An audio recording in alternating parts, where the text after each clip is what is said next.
কদিন আগেই বাজার থেকে আনা হয়েছিল। আমি খুব সুন্দর করে বেছে ক্লিন করে তারপর এভাবে বক্সে করে রেখে দিয়েছিলাম। তো এখানে অর্ধেকটা পরিমাণ আছে, 1 কেজি পরিমাণ ছিল। আমি খুব ভালো করেই বেছে রেখেছিলাম। ছোট ছোট যেগুলো ছিল সেগুলোকে আমি আর মাথা ফেলি নাই। তো এখন দু একটা আমার চোখে বাঁধলো, মনে হলো যে একটু মাথাগুলো ফেলা দরকার। তো আমি মাথাগুলো ফেলে দিলাম। এখন খুব ভালো করে ক্লিন করে ধুয়ে নিতে হবে।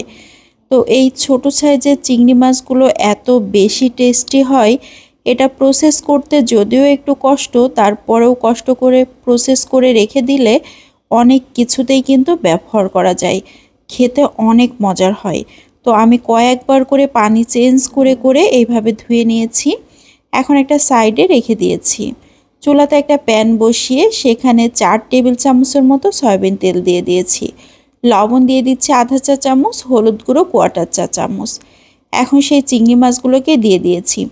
আমি কিন্তু খুব ভালো করে পানি ঝরিয়ে তারপর চিংড়ি মাছগুলো দিয়েছি। তারপরেও চিংড়ি মাছ থেকে কিন্তু অনেকটাই পানি বের হবে, একদম কুচো চিংড়ি। তো এই চিংড়ি মাছগুলো কিন্তু দেশি চিংড়ি, একদম ছোট ছোট সাইজের। আমি সবগুলোরই প্রায় মাথা ফেলে দিয়েছি, শুধুমাত্র যেগুলো বেশি ছোট সেগুলোর মাথাগুলো রেখে দিয়েছি। তো এইভাবে অনবরত নাড়াচাড়া করতে হবে। নাড়াচাড়া করতে করতে এক সময় একদম মুচমুচে হয়ে যাবে। কালারটা একদম চেঞ্জ হয়ে গিয়েছে, দেখেই বোঝা যাচ্ছে চিংড়ি মাছগুলো কত সুন্দরভাবে ভাজি হয়ে গিয়েছে। তো এ পর্যায়ে আমি চিংড়ি মাছগুলোকে প্যান থেকে খুব সুন্দর করে উঠিয়ে নিব। একটু মিডিয়াম আঁচে রেখে এই ভাজিটা করতে হবে, তাহলে কিন্তু একদম মুচমুচে হয়ে যাবে। তো প্যান থেকে সবগুলো চিংড়ি উঠিয়ে নিয়েছি। এখন আবারও 2 টেবিল চামচের মতো সয়াবিন তেল দিয়ে দিচ্ছি। 1 কাপ দিয়ে দিচ্ছি পেঁয়াজ কুচি আর 5-6টা কাঁচামরিচ ফালি। লবণ দিয়ে দিচ্ছি 1/4 চা চামচ, হলুদ গুঁড়ো 1/4 চা চামচ। এখন অনবরত নাড়াচাড়া করে পেঁয়াজটাকে ভেজে নিতে হবে।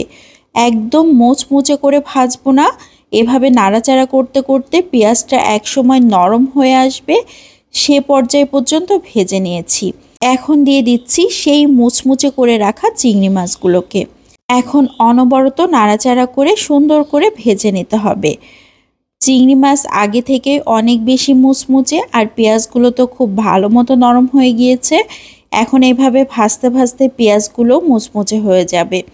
তো এইভাবে যদি চিংড়ি মাছটা ভাজি করা হয় তাহলে চিংড়ি মাছটা খুবই মুচমুচে হবে, খেতে অসাধারণ টেস্টি লাগবে।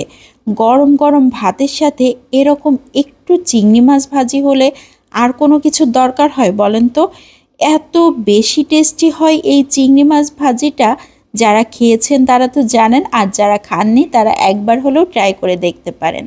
তো আজকের মতো এখান থেকে বিদায় নিয়ে নিচ্ছি। সবাই ভালো থাকবেন, সুস্থ থাকবেন। আসসালামু আলাইকুম।